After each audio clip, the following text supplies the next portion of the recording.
اعوذ باللہ من الشیطان الرجیم بسم اللہ الرحمن الرحیم ومن اہل الکتاب من ان تأمنه بقنطار یؤدیہ الیک ومنہم من ان تأمنه بدینار لا یؤدیہ الیک الا ما دمت علیہ قائما ذلک بأنہم قالوا لیس علینا فی الامیین سبیل وَيَقُولُونَ عَلَى اللَّهِ الْكَذِبَ وَهُمْ يَعْلَمُونَ بَلَى مَنْ أَوْفَى بِعَهْدِهِ وَاتَّقَى فَإِنَّ اللَّهَ يُحِبُّ الْمُتَّقِينَ إِنَّ الَّذِينَ يَشْتَرُونَ بِعَهْدِ اللَّهِ وَأَيْمَانِهِمْ ثَمَنًا قَلِيلًا أُولَئِكَ لَا خَلَاقَ لَهُمْ فِي الْآخِرَةِ وَلَا يُكَلِّمُهُمُ اللَّهُ وَلَا يَنْظُرُ إِلَيْهِمْ يَوْمَ الْقِيَامَةِ وَلَا يُزَكِّيهِمْ وَلَهُمْ عَذَابٌ أَلِيمٌ وَإِنَّ مِنْهُمْ لَفَرِيقًا يَلْوُونَ أَلْسِنَتَهُمْ بِالْكِتَابِ لِتَحْسَبُوهُ مِنَ الْكِتَابِ وَمَا هُوَ مِنَ الْكِتَابِ وَيَقُولُونَ هُوَ مِنْ عِنْدِ اللَّهِ وَمَا هُوَ مِنْ عِنْدِ اللَّهِ وَيَقُولُونَ عَلَى اللَّهِ الْكَذِبَ وَهُمْ يَعْلَمُونَ صدق اللہ العظیم۔ ومن اہل الکتاب، اہل کتاب میں سے بعض، من وہ لوگ ہیں، ان تأمنہ بقنطار اگر آپ ان کے پاس امانت رکھوائیں بہت سارا مال، یؤدیہ الیک تو وہ اس مال کو آپ کی طرف ادا کر دیں گے، ومنہم من اور انہی اہل کتاب میں سے وہ لوگ بھی ہیں، ان تأمنہ بدینار اگر آپ ان کے پاس ایک دینار بھی امانت رکھوائیں، لا یؤدیہ الیک تو وہ اس دینار کو بھی آپ کے حوالے نہیں کریں گے، الا ما دمت علیہ قائما مگر جب تک وہ اپنے اس معاملے کے اوپر قائم رہیں، اپنے وعدے کے اوپر باقی رہیں۔ ذالک بانہم قالوا یہ اس وجہ سے ہے کہ بے شک انہوں نے کہا، لیس علینا ہم پر کچھ نہیں ہے، فی الامیین سبیل ان پڑھ لوگوں کے مال لینے میں کسی قسم کا کوئی الزام، وَيَقُولُونَ عَلَى اللَّهِ الْكَذِبَ اور یہ لوگ اللہ پر جھوٹ بولتے ہیں، وَهُمْ يَعْلَمُونَ حالانکہ وہ جاننے والے ہیں۔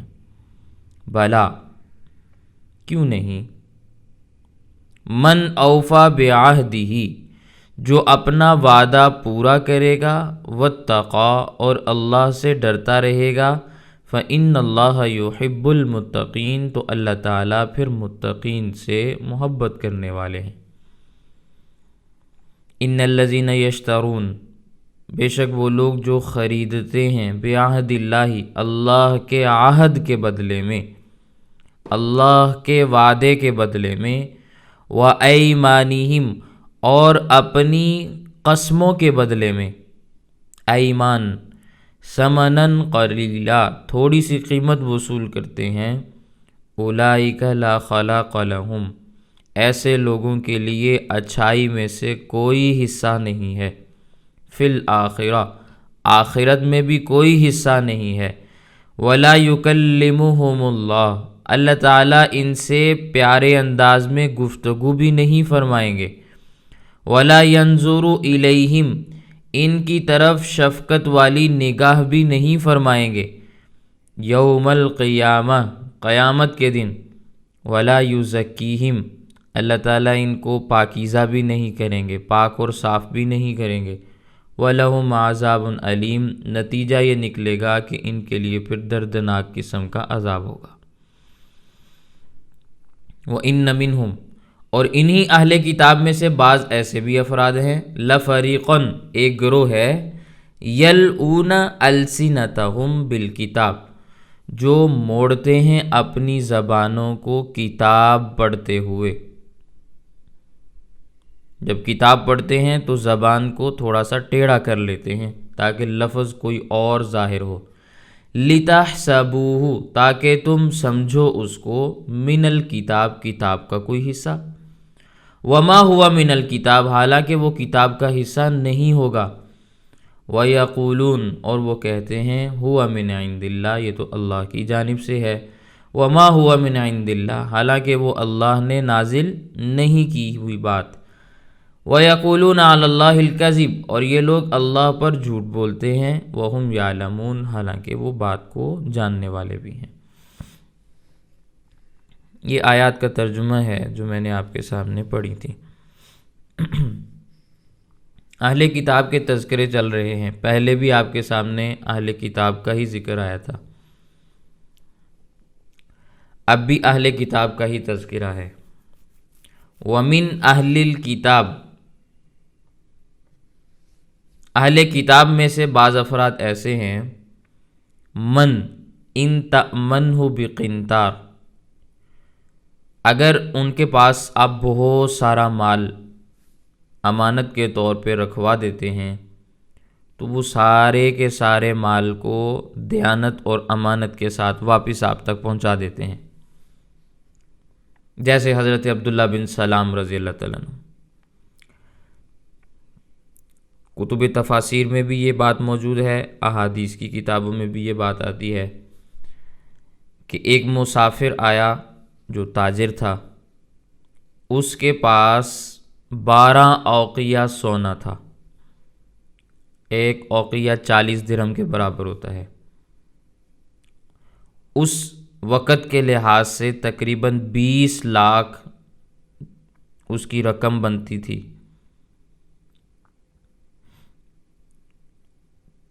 تو اس تاجر نے حضرت عبداللہ بن سلام رضی اللہ تعالیٰ عنہ کو دیکھا کہ شریف آدمی ہے، ان کو الگ سے بلایا، کہنے لگا میں مسافر ہوں، تاجر آدمی ہوں، میرے پاس تھوڑی سی رقم ہے، میں وہ تمہارے پاس بطور امانت کے رکھوانا چاہتا ہوں، جب میں واپس جانے لگوں گا تو آپ مجھے واپس کر دینا۔ حضرت عبداللہ بن سلام رضی اللہ تعالیٰ عنہ فرمانے لگے رکھوا دو، کوئی حرج کی بات نہیں۔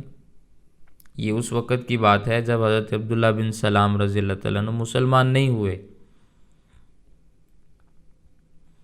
اب وہ شخص بغیر کسی گواہ اور تحریر کے ان کے پاس امانت رکھوا کے چلا گیا، جو کام اس نے کرنا تھا اس نے وہ کیا، کچھ عرصے کے بعد وہ واپس آیا کہ کہنے لگا میں گھر جانا چاہتا ہوں، تمہارے پاس میں نے امانت رکھوائی تھی، مجھے واپس کر دو۔ حضرت عبداللہ بن سلام رضی اللہ تعالیٰ عنہ اس وقت یہودی تھے، لیکن فطرت صحیحہ سلیمہ موجود تھی نا، جو اسلام کی طرف لے کر آئی بعد میں، ان کو طبیعت نیک تھی، شریف آدمی تھے، انہوں نے سارا سونا لا کر اس کے حوالے کر دیا۔ اتنی بڑی رقم کا سونا، پھر اس پہ کسی قسم کا کوئی گواہ نہ ہونا، کوئی تحریر نہ ہونا، پھر وہ ساری چیز واپس بھی کر دینا، یہ بہت بڑی امانت داری کی نشانی اور دلیل تھی۔ اللہ تعالیٰ نے شاید اسی دیانت داری کی بدولت، امانت داری کی بدولت ان کو ایمان کی توفیق عطا فرمائی، وہ مسلمان ہوئے۔ اب ان کا سارا گھرانہ علمی تھا، پہلے بھی میں نے یہ بات آپ کے سامنے عرض کی تھی، یہودیوں کے گھرانے سے تعلق تھا تو سارے پڑھے لکھے افراد تھے، مرد تو مرد، عورتیں بھی بڑی ماہر تھیں۔ یہ اپنی پھوپھی سے آخری نبی کی نشانیاں اور علامات سنا کرتے تھے، انہوں نے نوٹ کی ہوئی تھیں باضابطہ۔ نبی کریم صلی اللہ علیہ وسلم جب مدینہ منورہ تشریف لائے تو یہ آپ ملنے کے لیے آپ کے پاس تشریف لائے، پہلی مجلس میں انہوں نے نبی کریم صلی اللہ علیہ وسلم کی جو تقریر سنی تھی، جس کو ہم حدیث پاک کہتے ہیں، اس میں اللہ کے نبی صلی اللہ علیہ وسلم فرما رہے تھے، اے لوگو اللہ کے بندے بن جاؤ، کونو عباد اللہ، اللہ کے بندے بن جاؤ۔ پھر اس کے بعد مختلف قسم کی ہدایات دیں، ان میں ایک ہدایت یہ بھی تھی، افشوا السلام بینکم، آپس میں سلام کو عام کرو، یعنی ایک دوسرے کو کثرت کے ساتھ سلام کیا کرو، ربط اور تعلق اس سے پیدا ہوگا، یہ سلام کرنے کا نتیجہ ہے۔ اطعموا الطعام، اللہ تعالیٰ نے جو مال دیا ہے اس مال سے مستحقین کو، غریبوں کو خوب کھلایا پلایا کرو۔ وصلوا باللیل والناس نیام، راتوں کو اٹھ کر نمازیں پڑھا کرو جس وقت سارے لوگ سو رہے ہوتے ہیں۔ وَلَيِّنُ الکلام، نرم گفتگو کیا کرو، سختی نہ کیا کرو، بولتے ہوئے نرم لہجے میں بات کیا کرو۔ یہ نبی کریم صلی اللہ علیہ وسلم کی ابتدائی نصیحتیں ہیں جو حضرت عبداللہ بن سلام رضی اللہ تعالیٰ عنہ نے سنی، کتب احادیث میں موجود ہیں۔ نبی کریم صلی اللہ علیہ وسلم کا چہرہ مبارک دیکھنے کے بعد حضرت عبداللہ بن سلام رضی اللہ تعالیٰ عنہ کا جو موقف تھا وہ یہ تھا کہ ان ھذا الوجہ لیس بوجہ کذاب، یہ کسی جھوٹے آدمی کا چہرہ نہیں ہو سکتا۔ سب کے سامنے کلمہ شہادت پڑھا، اشہد ان لا الہ الا اللہ وحدہ لا شریک لہ واشہد ان محمدا عبدہ ورسولہ، یہ پڑھا اور مسلمان ہوئے۔ اب یہود کو علم ہوا کہ عبداللہ بن سلام مسلمان ہو گئے تو ان کا پارا چڑھ گیا، بڑے غصے ہوئے، بلکہ ایک اور معاملہ بھی ہوا۔ حضرت عبداللہ بن سلام رضی اللہ تعالیٰ عنہ جس وقت اللہ کے نبی صلی اللہ علیہ وسلم کے پاس تشریف لائے کلمہ پڑھنے کے لیے، تو اللہ کے نبی صلی اللہ علیہ وسلم ان کو اپنے حجرہ میں لے گئے، جو حجرہ عائشہ ہے۔ اللہ آپ کا بھلا کرے، حجرہ عائشہ نہیں، حضرت سیدنا ابو ایوب انصاری رضی اللہ تعالیٰ عنہ کو جو مکان تھا اس مکان میں آئے۔ یہ مدینہ منورہ میں ابتدائی صورتحال ہے۔ اللہ کے نبی صلی اللہ علیہ وسلم وہاں جا کر قیام پذیر ہوئے تھے، تو ایک پردہ لٹکایا ہوا تھا، اس پردے کے پیچھے ازواج مطہرات ہوا کرتی تھیں، تو اللہ کے نبی صلی اللہ علیہ وسلم نے انہیں ایک جانب کر دیا۔ جب حضرت عبداللہ بن سلام رضی اللہ تعالیٰ عنہ نے اسلام قبول کیا اور باہر خبر چلی گئی کہ عبداللہ بن سلام نے اسلام قبول کر لیا ہے، یا بعض روایات کے مطابق ابھی باہر خبر نہیں پہنچی تھی لیکن پتہ چلا کہ کچھ یہودی بھی آ رہے ہیں مجلس میں اللہ کے نبی صلی اللہ علیہ وسلم سے ملاقات کے لیے، تو حضرت عبداللہ بن سلام رضی اللہ تعالیٰ عنہ کو اللہ کے نبی صلی اللہ علیہ وسلم فرمایا کہ پردے کے پیچھے چلے جاؤ، اسلام قبول کر لیا ہے، اب پردے کے پیچھے چلے جاؤ، آواز نہ آئے تمہاری آواز نہ آئے اور لوگوں کو پتہ نہ چلے کہ عبداللہ بن سلام پیچھے ہیں۔ جب لوگ آئے یہودی، اللہ کے نبی صلی اللہ علیہ وسلم نے ان سے پوچھا کہ عبداللہ بن سلام کے بارے میں تمہارا کیا نظریہ ہے؟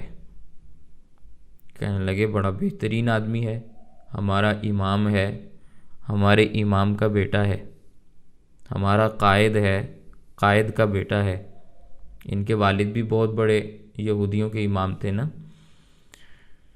تو کہنے لگے ہمارا رہبر ہے، ہمارے رہبر کا بیٹا ہے، ہمارا امام ہے، امام کا بیٹا ہے، بہت بڑا علم والا ہے اور ہم اس کے علم سے استفادہ بھی کرتے ہیں، بہت نیک ہے، بہت اچھا ہے۔ تو اللہ کے نبی صلی اللہ علیہ وسلم نے فرمایا اگر وہ عبداللہ بن سلام میرے اوپر ایمان لے آئے تو پھر؟ کہنے لگے ایسا ہو ہی نہیں سکتا، ایسا ہو ہی نہیں سکتا کہ وہ آپ کے اوپر ایمان، وہ تو اتنا علم والا آدمی ہے، تورات کا حافظ ہے، انجیل کا حافظ ہے، اتنے علوم اس کو محفوظ ہیں، ہر علم کے اوپر اس کو دسترس اور مہارت ہے، علمی گھرانے کا بندہ ہے، وہ آپ کے اوپر کیوں ایمان لائے گا؟ ممکن ہی نہیں ہے، ہو ہی نہیں سکتا۔ اللہ کے نبی صلی اللہ علیہ وسلم نے حضرت عبداللہ بن سلام رضی اللہ عنہ کو آواز دی کہ پردے کے پیچھے سے باہر آ جاؤ۔ اب وہی یہودی اسی مجلس میں جب حضرت عبداللہ بن سلام رضی اللہ عنہ کو کہا نا بھی کلمہ پڑھو، انہوں نے کلمہ پڑھا سب کے سامنے،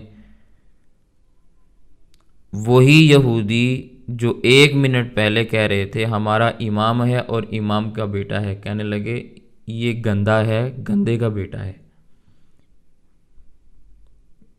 یہ لعین ہے، لعین کا بیٹا ہے۔ یہ حدیث پاک کے میں ترجمے آپ کے سامنے عرض کر رہا ہوں، گندا ہے، گندے کا بیٹا ہے، اور اس کا ہمارے ساتھ کسی قسم کا کوئی تعلق نہیں۔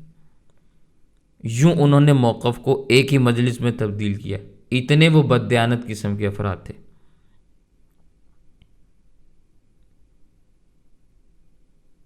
حدیث پاک کے اندر جو الفاظ آتے ہیں نا، وہ الفاظ یہ ہیں، خیرنا وابن خیرنا، یہ ہم میں سے سب سے بہترین ہے اور بہترین قسم کے آدمی کا یہ بیٹا ہے۔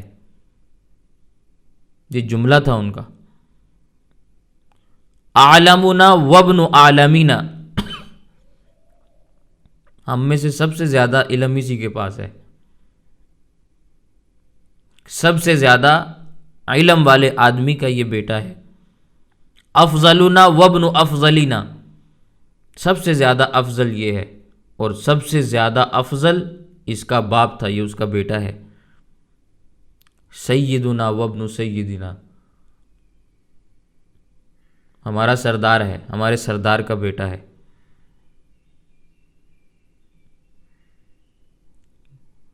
سمجھ آ رہی ہے؟ لیکن جیسے ہی معاملہ تبدیل ہوا، کہنے لگے شرنا وابن شرنا، بڑا بے ایمان ہے، بڑا شرارتی ہے، شرارتی باپ کا بیٹا ہے۔ اب پہلے باپ کی بھی تعریف ہو رہی تھی، اب بیٹا بگڑا ہے بقول ان کے، تو باپ بھی رگڑے کے اندر آ گیا، حالانکہ وہ تو دنیا سے جا چکے تھے، اہل کتاب کے بڑے علماء میں سے تھے۔ تو بہرحال اس طرح سے یہ لوگ تبدیل ہوا کرتے تھے۔ حضرت عبداللہ بن سلام رضی اللہ عنہ چونکہ بڑے مضبوط قسم کے آدمی تھے، تو انہوں نے کسی کی پرواہ نہیں کی کہ کون کیا کہتا ہے، بس وہ اپنے ایمان کے اوپر بڑے مضبوطی کے ساتھ برقرار رہے۔ حدیث پاک کے اندر آتا ہے، المؤمن القوی خیر من المؤمن الضعیف، طاقتور مومن کمزور مومن سے بہتر ہوتا ہے، کیونکہ وہ مضبوط ہوگا تو خود بھی اپنے ایمان کی حفاظت کرے گا، دوسروں کا خیال بھی رکھ سکے گا، اپنے ایمان کی حفاظت بھی کر سکے گا، دوسرے لوگوں کا خیال بھی رکھ سکے گا۔ لیکن اگر وہ خود ضعیف ہوا تو اس کا اپنا ایمان بھی خطرے میں ہوتا ہے، دوسروں کے بھی وہ کسی کام نہیں آ سکتا۔ دوسروں کے کام کے آنا جب وہ بندہ خود ہی مضبوط نہیں ہے۔ تو اس لیے المؤمن القوی، مومن قوی، یہ مومن ضعیف سے ہزارہ درجے بہتر ہوتا ہے۔ اور اسی لیے اللہ تعالیٰ ویسے تو سارے مومنوں سے پیار کرتے ہیں، لیکن مومن قوی سے زیادہ پیار کرتے ہیں۔ المؤمن القوی احب الی اللہ من المؤمن الضعیف، اللہ کے ہاں قوی ایمان والا، قوی مومن شخص زیادہ محبوب ہے بنسبت ضعیف مومن کے۔ تو حضرت عبداللہ بن سلام رضی اللہ تعالیٰ عنہ بڑے مضبوط آدمی تھے، قوی الایمان تھے، المؤمن القوی کا مصداق تھے، اس لیے ان کو کسی کی مخالفت، کسی کی بات سے کوئی اثر نہیں ہوا۔ اسلام لانے سے پہلے بھی دیانتدار تھے، اسلام لانے کے بعد بھی دیانتدار رہے۔ حالانکہ اگر دوسری طرف دیکھا جائے تو اہل کتاب میں بڑے بڑے بددیانت گزرے ہیں، بڑے بڑے بددیانت۔ اسی لیے قرآن کریم میں اللہ تعالیٰ نے یہاں پہ یہ تذکرہ فرمایا، وَمِنْهُمْ مَنْ إِن تَأْمَنْهُ بِدِینار، اگر آپ ان کے پاس ایک دینار بھی امانت کے طور پر رکھواتے ہیں نا، لا يُؤَدِّهِ إِلَيْكَ، تو وہ اس کو بھی ادا نہیں کرتے۔ بڑی امانت آپ نے ان کے حوالے کیا کرنی، آپ نے ان کو چھوٹی سی چیز دی، وہ اس میں بھی ان کا ایمان پھسل گیا، وہ اس میں بھی بے ایمانی کر گئے۔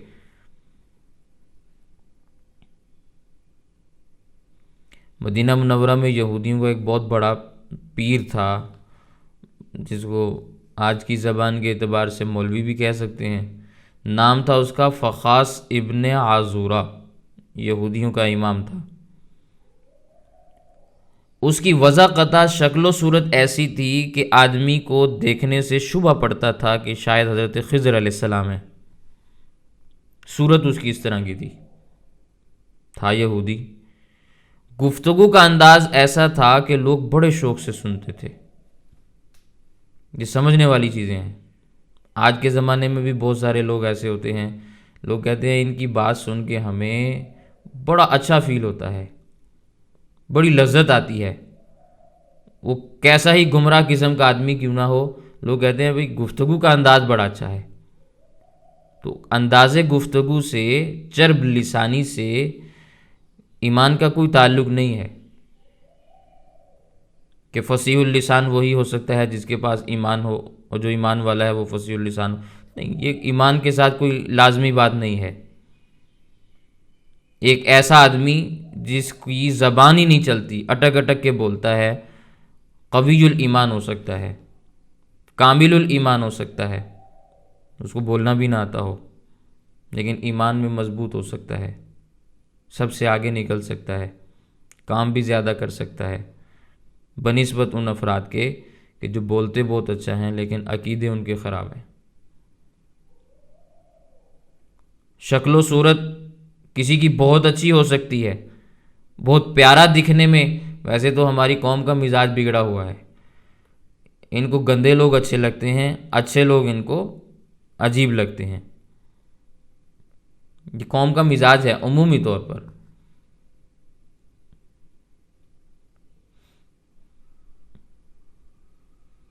تو دیکھنے میں وہ حضرت خضر علیہ السلام جیسا خوبصورت دکھائی دیتا، گفتگو کا انداز ایسا کہ لوگ سنتے چلے جاتے اور بس نہ کرتے.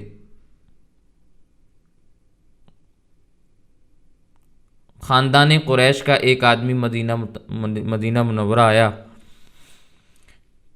تو فخاص کو شکل و صورت سے بڑا بزرگ خیال کر کے اس کے پاس چلا گیا. اس وقت اس کے پاس اس کے شاگرد بھی بیٹھے تھے، اس کے مرید بھی بیٹھے تھے. تو اس مسافر نے کہا کہ غریب آدمی ہوں، میرے چھوٹے چھوٹے بچے ہیں، یہ میرے پاس 1 دینار ہے، تمہارے پاس امانت کے طور پہ رکھوا رہا ہوں، جب گھر واپس جانے لگوں گا تو تم سے لے لوں گا. اب اندازہ لگائیں کہ افراد کا حلقہ موجود ہے، غریب آدمی ہے، 1 دینار دے کے جا رہا ہے بطور امانت کے کہ گھر واپس جاؤں گا تو تم سے لے لوں گا. اب وہ مسافر کچھ عرصے کے بعد آیا، اس وقت بھی فخاص کے پاس اس کے مرید، اس کے شاگرد بیٹھے ہوئے ہیں. آنے والے نے کہا کہ میرا گھر جانے کا ارادہ ہے، لہٰذا وہ میرا دینار جو میں نے تمہارے پاس امانت کے طور پر رکھا ہے تو مجھے واپس کر دو. تو اس نے اس مسافر کو بڑے گھور کے دیکھا، کہنے لگا کون سا دینار، کب امانت رکھوائی تم نے میرے پاس، کس دینار کی بات کر رہے ہو؟ بزرگوں پہ الزام لگاتے ہو، بہتان لگاتے ہو، بھاگ جاؤ یہاں سے ورنہ ہم تمہاری پٹائی کر دیں گے. تو اس نے بھی ڈرایا دھمکایا، اس کے مرید بھی اس کے پیچھے پڑ گئے، تو وہ بندہ بیچارہ بھاگ گیا. اس کے بعض مریدوں نے، بعض شاگردوں نے اس کو بعد میں کہا کہ حضرت آپ کے پاس 1 دینار اس نے امانت کے طور پہ رکھوایا تھا، ہمیں پتہ ہے، شاید آپ بھول گئے ہیں. تو فخاص نے آگے سے پتہ کیا کہا، کہنے لگا کہ اس بات کو چھوڑو، یہ ان پڑھ لوگ ہیں، ہمارے لیے ان کا مال ہڑپ کرنا، ان کا مال استعمال کرنا جائز ہے. یہ تو ہمارے گدھے ہیں، جس طرح ہم ان کے اوپر سواری کرنا چاہیں سواری کر سکتے ہیں. تو یہ اس نے پھر آگے سے گفتگو کی. اسی کا تذکرہ اللہ تعالیٰ نے قرآن کریم میں یہاں پہ فرمایا. خیر، معاملہ یہ ہوا کہ جب اس کے مریدوں میں سے بعض مریدوں نے یہ بات سنی تو ان کو اچھی نہیں لگی. ان میں سے ایک آدمی اٹھا، وہ گیا اس مسافر کے پاس، اسے جا کے کہا کہ یہ ہمارے پیر صاحب ہیں، ہمارے بڑے ہیں، میں ان کو جانتا ہوں، یہ اس طرح تمہارا دینار واپس نہیں کریں گے. میں تمہیں طریقہ بتاتا ہوں، جس طریقے پر عمل کر کے تجھے تمہارا دینار مل جائے گا. تو اس نے کہا بھی بتاؤ. تو اس نے پھر اس کو سارا طریقہ بتایا. کہنے لگا کہ بھی تم جا کر اس کو کہو، اللہ کی قسم دے کر کہو کہ اللہ کی قسم میرا دینار مجھے واپس کر دو، وگرنہ میں محلوں میں، گلیوں میں گھوموں گا، پھروں گا، شور مچاؤں گا اور تمہارے خلاف میں ایک تحریک چلا دوں گا. لوگوں کو میں بتاؤں گا کہ اتنا بددیانت آدمی ہے کہ دینار کھا گیا میرا. اور میں صرف 1 دینار کی بات نہیں کروں گا، میں 100 دینار کی بات کروں گا. تمہیں 1 نہیں پھر 100 دینے پڑیں گے. تو وہ مسافر ویسے ہی گیا اس کے پاس، اس نے جا کر وہاں سر عام سب کے سامنے اعلان کیا، اس نے جیب سے 1 دینار نکال کے اس کی طرف پھینکا اور کہا بھئی خواہ مخواہ مجھے بدنام کر دیو، یہ لو اپنا دینار اور نکلو یہاں سے۔ تو جو شخص اتنا بددیانت ہو کہ 1 دینار کے اوپر بے ایمان ہو جائے، وہ شریعت کے معاملات میں، دین کے معاملات میں کتنی بے ایمانی کرتا ہوگا۔ تو اہل کتاب میں بڑے بڑے بے ایمان گزرے، ایک کی مثال میں نے آپ کے سامنے عرض کی۔ تو اللہ تعالیٰ نے قرآن کریم کی ان آیات میں انہی باتوں کا تذکرہ کیا ہے۔ کہنے لگے کہ ذالک بانہم قالوا لیس علینا فی الامیین سبیل، یہ ان پڑھ لوگوں کا مال لینے میں ہمیں کوئی مسئلہ نہیں ہے، ہمارے اوپر کوئی الزام نہیں لگتا اگر ہم ان کا مال کھا جائیں، ان کا مال ہم جس طریقے سے چاہیں جیسے چاہیں ہمارے لیے جائز ہے، زبردستی لے لیں، دھوکہ دے کے کھا جائیں، تجارت میں خیانت کر لیں، یہ ہمارے لیے ساری چیزیں جائز ہیں۔ جب انسان اتنا بددیانت ہو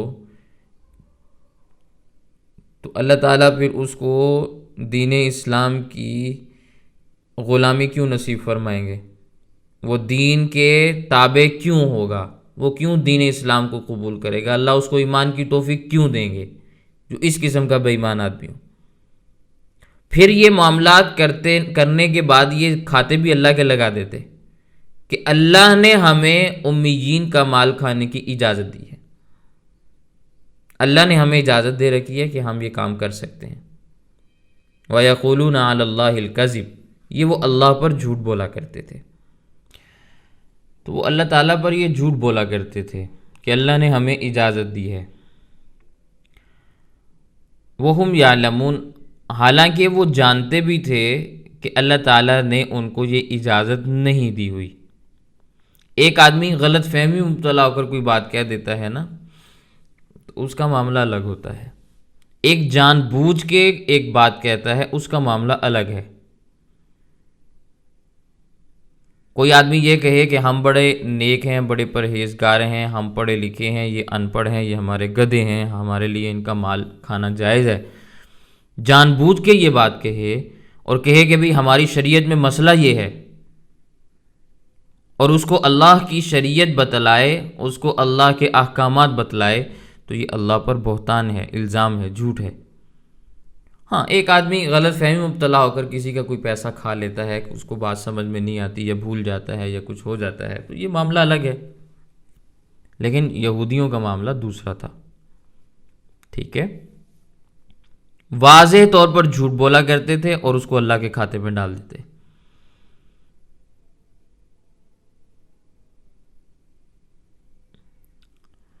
تو حضرت عبداللہ بن سلام رضی اللہ تعالیٰ عنہ کا تذکرہ میں نے آپ کے سامنے عرض کیا، وہ اسلام لانے سے پہلے بھی دیانتدار تھے، اسی دیانتداری کی بدولت اللہ نے ان کو اسلام کی توفیق عطا فرمائی، پھر اسلام لانے کے بعد بھی وہ دیانتدار رہے، ان کی دیانتداری کے اندر مزید اضافہ ہوا۔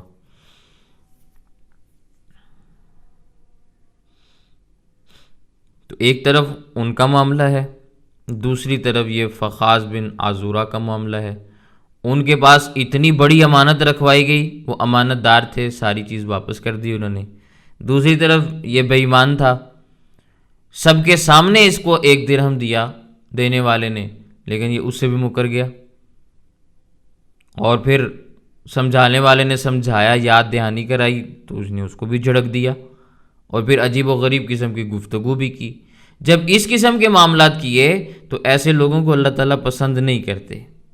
فَإِنَّ اللَّهَ يُحِبُّ الْمُتَّقِينَ، اللہ تعالیٰ تو متقین کو پسند کرتے ہیں، اس قسم کے افراد کو اللہ پسند نہیں فرماتے جو یوں بے ایمانیاں کرتے ہیں۔ پھر ایک اور واقعہ بھی پیش آیا، وہ بھی میں آپ کے سامنے عرض کر دیتا ہوں۔ نبی کریم صلی اللہ علیہ وسلم کے ایک صحابی ہیں حضرت اشعث بن قیس رضی اللہ تعالیٰ عنہ، ان کا ایک یہودی کے ساتھ کنویں کے معاملے میں جھگڑا ہوا۔ یہودی کہتا کہ کنواں میرا ہے، حضرت اشعث بن قیس رضی اللہ تعالیٰ عنہ کا دعویٰ تھا کہ کنواں میرا ہے، اور حقیقت میں معاملہ یہ تھا کہ وہ حضرت اشعث بن قیس رضی اللہ تعالیٰ عنہ کا کنواں تھا، یہودی نے اس کے اوپر ناجائز قبضہ کیا ہوا تھا۔ اس زمانے میں آج کی طرح کوئی رجسٹریاں اور انتقال اور جگہ نام تھوڑی لگا کرتی تھی، بس معاملہ ہوتا تھا کہ بھئی یہ میری جگہ ہے، وہ تمہاری ہے۔ تو لوگوں نے کہا کہ جھگڑو نہیں، بلکہ نبی کریم صلی اللہ علیہ وسلم سے جا کے فیصلہ کروا لو، صحیح فیصلہ ہو جائے گا، حق جو معاملہ ہوگا وہ واضح ہو جائے گا، فیصلہ درست ہو جائے گا۔ چنانچہ یہ دونوں حضرات نبی کریم صلی اللہ علیہ وسلم کے پاس معاملہ لے کر گئے، اپنا اپنا دعویٰ دائر کیا، اپنا اپنا موقف ان کے سامنے رکھا۔ نبی کریم صلی اللہ علیہ وسلم نے حضرت اشعث بن قیس رضی اللہ عنہ سے فرمایا کہ آپ دعویٰ کرتے ہیں کہ کنواں آپ کا ہے، تو کیا آپ کے پاس کوئی گواہ ہیں؟ کیونکہ شریعت اسلامیہ کا ضابطہ ہے نا، البینۃ علی المدعی، دعویٰ کرنے والے پر گواہ لانا ضروری ہے، والیمین علی من انکر، یہ شریعت اسلامیہ کا ایک ضابطہ ہے، گواہ مدعی کے ذمے ہے، اور جو منکر ہوتا ہے، انکار کرنے والا ہوتا ہے، اس کے اوپر قسم لازم ہو جاتی ہے، وہ قسم اٹھاتا ہے۔ اگر مدعی گواہ نہ پیش کر سکے تو پھر دوسرے آدمی سے، جس کو مدعا علیہ کہا جاتا ہے، اس سے قسم لی جاتی ہے۔ تو بہرحال حضرت اشعث رضی اللہ تعالیٰ عنہ نے فرمایا کہ حضرت یہ کنواں میرے پاس میرے باپ دادا سے چلتا چلا آ رہا ہے، جدی پشتی میرا یہ کنواں ہے، میرے بڑوں نے جب یہ کنواں کھودا تھا اس وقت میں پیدا ہی نہیں ہوا تھا، تو میں کہاں سے گواہ لاؤں؟ نبی کریم صلی اللہ علیہ وسلم فرمایا اچھا پھر یہ معاملہ ہے تو مدعا علیہ، تم اب قسم اٹھاؤ، تمہاری قسم کے اوپر فیصلہ ہوگا۔ یہودی سے کہا کہ تم قسم اٹھاؤ اب۔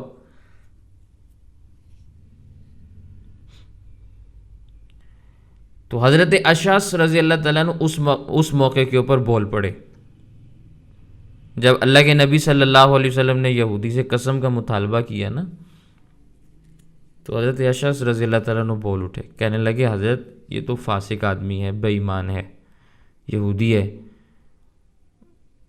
اس طرح تو یہ سارے مدینے کے اوپر قبضہ کر لے گا جھوٹی قسمیں اٹھا اٹھا کے۔ تو اس موقع کے اوپر یہ آیات نازل ہوئیں، ان الذین یشترون بعہد اللہ وایمانہم ثمنا قلیلا، کہ بے شک وہ لوگ جو خریدتے ہیں اللہ کے عہد کے بدلے اور اپنی قسموں کے بدلے تھوڑی سی قیمت، اللہ کے عہد کو بیچ ڈالتے ہیں، تھوڑی سی قیمت وصول کر لیتے ہیں، لوگوں کی قسموں کو توڑ دیتے ہیں تھوڑی سی قیمت کی بدولت، یعنی اللہ پر ایمان لانے کا وعدہ کیا تھا مگر ایمان نہیں لائے، تو وعدہ پورا نہیں کیا نا۔ اللہ نے لوگوں کے بارے میں حکم دیا تھا کہ ان کی امانت کو ادا کرنا، لیکن اس نے حقدار کو امانت نہیں لوٹائی، اس کی امانت میں خیانت کر دی، بدلے میں کیا لیا؟ دنیا کا تھوڑا سا مال جو حقیر قسم کا ہے۔ ویسے تو ساری دنیا ہی حقیر ہے نا، اللہ کی نگاہ میں، اللہ کی نظروں میں تو دنیا کی تو کوئی وقت اور کوئی اوقات نہیں، تو اس لیے فرمایا ثمناً قلیلا، تھوڑے سے ثمن کے بدلے میں، تھوڑے سے پیسوں کے بدلے میں، یا ہلکے سے پیسوں کے بدلے میں، جن پیسوں کی کوئی اوقات نہیں۔ اولئک لا خلاق لهم، یہ وہ لوگ ہیں ان کا اچھائی میں سے کوئی حصہ نہیں ہے، یہ وہ لوگ ہیں کہ ان کا اچھائی میں سے کوئی حصہ نہیں ہے، آخرت میں ان کو اچھائی بالکل بھی نہیں ملنے والی۔ دنیا کا ثمن قلیل اگر ان کو مل بھی جائے تو پریشان کیوں ہوتے ہو؟ لے لیں، اس دنیا کی حیثیت اللہ کی نگاہ میں مچھر کے پر کے برابر بھی نہیں۔ اگر اتنی بھی حیثیت ہوتی اللہ کسی کافر کو پانی کا ایک گھونٹ بھی نہ دیتے، لیکن حیثیت جو کوئی نہیں، اس لیے کافر دنیا میں موج مستی کرتا ہے۔ تو اگر یہ معاملہ اس قسم کا کرتے بھی ہیں تو ٹھیک ہے، اٹھائیں قسم، یہی گناہ گار ہوں گے نا، بدلے میں کل قیامت کے دن ان کو اچھائی نہیں ملنے والی، پریشان نہ ہونا۔ ولا یکلمہم اللہ، اللہ کل قیامت کے دن پیار سے ان سے گفتگو بھی نہیں فرمائیں گے، جیسے کسی آدمی سے پیار اور محبت کی گفتگو کی جاتی ہے، شفقت کے ساتھ گفتگو کی جاتی ہے، وہ معاملہ بھی نہیں ہوگا۔ ولا ينظر الیہم یوم القیامہ، قیامت والے دن ان کی طرف نگاہ شفقت بھی نہیں ہوگی، اللہ کی نظر رحمت نہیں پڑے گی ان پر۔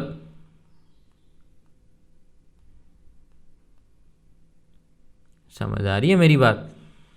اب یہاں بہت سارے لوگوں نے یہ بات بیان کر دی، کہنے لگے کہ اللہ کی نگاہ سے وہ لوگ اوجھل رہیں گے، اللہ ان کو دیکھیں گے ہی نہیں۔ نہیں، دیکھنا الگ ہے، غصے سے دیکھنا الگ ہے، پیار سے دیکھنا الگ ہے، نگاہ ایک ہی ہوتی ہے۔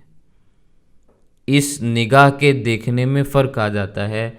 غصے سے دیکھنا چاہے انسان تو اسی نگاہ سے غصے کے وہ ایکسپریشن بھی ظاہر ہو جاتے ہیں، غصے کے اثرات بھی ظاہر ہوتے ہیں کہ نہیں ہوتے؟ اور انہی نگاہوں سے، انہی آنکھوں سے اگر انسان پیار اور محبت کو ظاہر کرنا چاہے، اس کے اثرات بھی نمایاں ہوتے ہیں کہ نہیں ہوتے؟ تو اللہ تعالیٰ تو آنکھ سے پاک ہے، پہلی بات یہ۔ دوسری بات یہ کہ اللہ تعالیٰ نظر شفقت نہیں فرمائیں گے، یعنی اللہ ان پر رحمت نازل نہیں فرمائیں گے، البتہ عذاب میں مبتلا ہوں گے، یہ معنی ہے وَلَا يَنظُرُ إِلَيْهِمْ يَوْمَ الْقِيَامَةِ وَلَا يُزَكِّيهِمْ، اللہ ان کے گناہوں کو پاک بھی نہیں کریں گے۔ بعض لوگ تو ایسے ہوں گے نا کہ گناہ ان کے ذمے، ان کے ساتھ لگے ہوئے ہوں گے، ان کے ذمے میں گناہ ہوں گے، تو اللہ تعالیٰ ان کو جہنم میں بھیجیں گے، ان کا تزکیہ کریں گے، اچھے سے صفائی صفائی کر کے ان کو جنت میں بھیج دیا جائے گا، ان کا تزکیہ ہو جائے گا۔ وَلَا يُزَكِّيهِمْ، ان کا تزکیہ بھی نہیں ہوگا، جو اس قسم کے افراد ہیں۔ وَلَهُمْ عَذَابٌ عَلِيمٌ، مطلب اس کا یہ ہے کہ ان کے لیے کل قیامت کے دن بڑا دردناک قسم کا عذاب آنے والا ہے۔ تو اس لیے پریشان کیوں ہوتے ہو؟ ثمن قلیل اگر لے بھی لیا قسم اٹھا کر تو ٹھیک ہے، بھی لے لیں۔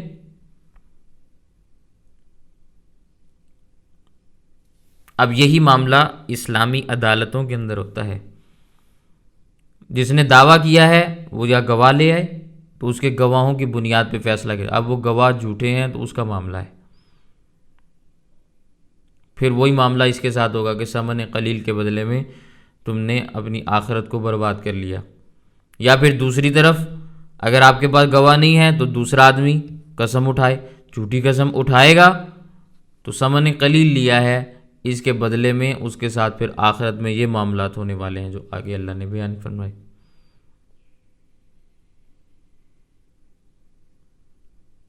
سمجھ آئی بات؟ پھر اگلی آیت کے اندر یہودیوں کی ایک شرارت کا تذکر آیا، وَإِنَّ مِنْهُمْ لَفَرِيقًا يَلْؤُونَ أَلْسِنَتَهُمْ بِالْكِتَابِ، ان اہل کتاب میں سے بعض لوگ ایسے بھی ہیں جو اپنی زبانوں کو موڑتے ہیں، موڑ کے زبان کو کتاب اللہ کی تلاوت کرتے ہیں۔ لِتَحْسَبُوهُ مِنَ الْكِتَابِ، سننے والا یہ سمجھتا ہے کہ یہ کتاب اللہ ہے، وَمَا هُوَ مِنَ الْكِتَابِ، حالانکہ وہ کتاب کا حصہ ہوتا نہیں۔ نبی کریم صلی اللہ علیہ وسلم کی مجلس میں ہر قسم کے افراد ہوتے تھے، پڑھے لکھے بھی ہوتے تھے، ان پڑھ بھی ہوتے تھے، ذہین بھی ہوتے تھے، کند ذہن بھی ہوتے تھے، شہری بھی ہوتے تھے، دیہاتی بھی ہوتے تھے، ہر مجلس کا یہی حال ہوتا تھا۔ تو صحابہ کرام کہتے راعنا، حضرت ہماری رعایت فرمائیں، ہماری بات کو سمجھیں۔ لیکن یہودی یہی لفظ تھوڑا سا دبا کر کہتے راعینا، عین کے بعد اس میں یا پیدا ہو جاتی ہے، اب اس کا معنی بنتا ہے متکبر۔ جیسے کوئی کہنے والا کہتا ہے نا فلاں عورت بڑی متکبرہ ہے، یعنی اس میں تکبر بہت زیادہ ہے، رعونت بہت زیادہ ہے، رعونت کا لفظ بولا جاتا ہے۔ ٹھیک ہے، یہ پہلے پارے کے اندر آپ کے سامنے بات آ چکی ہے جو میں ابھی آپ کے سامنے عرض کروں۔ یا ایھا الذین آمنوا لا تقولوا راعینا وقولوا انظرنا، ایمان والو راعینا نہ کہو بلکہ انظرنا کہو، حضرت ہمارے اوپر شفقت فرمائیں، ہماری طرف دیکھیں۔ تو اس قسم کے ملتے جلتے افراد سے الفاظ سے وہ دھوکہ دیا کرتے تھے، زبان کو موڑ کے گفتگو کرتے، الفاظ کی تبدیلی کی کوشش کرتے، لفظ کا کیا سے کیا معنی بناتے اور پھر اس کو بولا کرتے تھے، جو معنی ان کے دماغ میں ہوتا تھا وہ ظاہر ہے انہوں نے تو اسی کے مطابق گفتگو کرنی ہے، وہ اسی کے مطابق پھر لے کر اس کو چلا کرتے تھے۔ تو یہ یہودیوں کی شرارت ہے جس کا یہاں پہ تذکر آ رہا ہے۔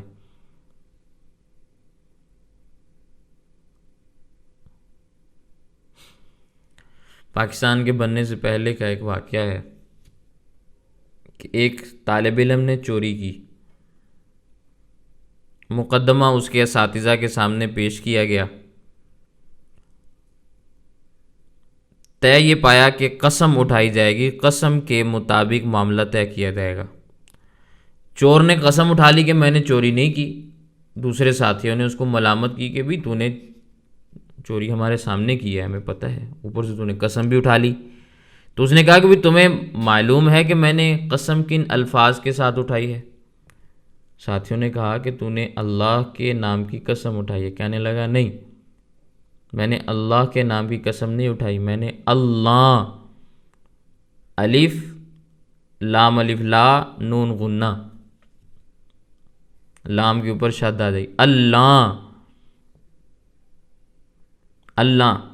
یہ کدو کی طرح کی ایک سبزی ہوتی ہے، کدو گول ہوتا ہے نا، تو ایک لمبا بھی ہوتا ہے، یہ ترکی میں پایا جاتا ہے، وہاں دیکھنے والے اس کو بھی کدو کہتے ہیں، تو بہرحال وہ لمبا سارا ہوتا ہے، تو یہ اس کو کہا جاتا ہے اللہ۔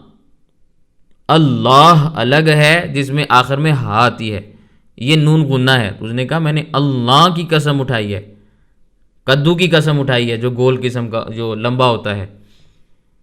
تو لہجے سے فرق آ گیا کہ نہیں آ گیا؟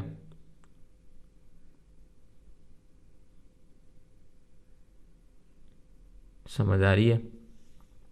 اس طرح وہ یہودی بھی کام کیا کرتے تھے، وہ دھوکہ دیتے تھے، کہتے تھے کہ یہ اللہ کی طرف سے ہے، حالانکہ اللہ کی طرف سے یہ معاملہ نہیں ہوتا تھا۔ وَيَقُولُونَ هُوَ مِنْ عِنْدِ اللَّهِ، وہ کہتے ہیں یہ تو اللہ نے کتاب نازل کی ہے، یہ اللہ کا حکم آسمان سے نازل ہوا ہے۔ وَمَا هُوَ مِنْ عِنْدِ اللَّهِ، حالانکہ اللہ کی طرف سے وہ نازل شدہ حکم نہیں ہوتا، وہ ان کی اپنی گھڑی ہوئی شرارت ہوتی ہے۔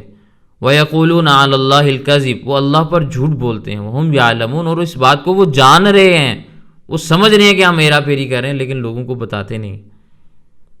اس طرح کی ہیرا پھیری دین کے معاملات میں یہ سخت ترین گناہ ہے، سخت ترین گناہ ہے۔ حدیث پاک کے اندر آتا ہے جس نے جھوٹی قسم اٹھائی یا جس نے شہادت گواہی کے معاملات میں غلط بیانی کی، وہ اسی لیول کا مجرم ہے جس لیول کے مجرم کے لیے وہ گواہی دے رہا ہے، یا جس جرم کے مقابلے میں وہ کھڑا ہے، یا جو بھی معاملہ ہے۔ یعنی مجرم اور یہ گواہی دینے والا پھر دونوں برابر ہو جاتے ہیں۔ اور آج کا زمانہ وہ زمانہ ہے، یہ تو پہلے زمانے کی باتیں تھیں نا کہ وہ ایسے کیا کرتے تھے۔ آج کا زمانہ وہ زمانہ ہے کہ کوئی آدمی سچی گواہی نہیں دے سکتا۔ عام لوگ تو عام لوگ ہیں، ہمارے ہاں ججز کا حال یہ ہے کہ بیچارے جب بیان لینے کے لیے آتے ہیں تو منہ کے اوپر نقاب پہن کے آتے ہیں تاکہ اگلا بندہ ان کو پہچان نہ لے اور بعد میں اس کو مار نہ دیں۔ اور ججز کے سامنے 100% جھوٹے گواہ لائے جاتے ہیں، 100% جھوٹے، کہ جج کو بھی پتہ ہوتا ہے کہ یہ گواہ جھوٹا ہے، بے ایمان ہے، یہ گواہ بن ہی نہیں سکتا، لیکن پیش کیے جاتے ہیں، ان کے مطابق مقدمات کے فیصلے ہوتے ہیں اور یوں نظام چلتا ہے۔ اس قسم کے معاملات دنیا میں عام ہو چکے ہیں۔ اللہ تعالیٰ ہم سب کی حفاظت فرمائے۔ تو یہ چند ایک آیات میں نے آپ کے سامنے عرض کی ہیں۔ اللہ تعالیٰ ہمیں قرآن کریم کی تفسیر کو صحیح انداز میں سمجھنے کی توفیق عطا فرمائے۔ وآخر دعوانا الحمد للہ رب العالمین۔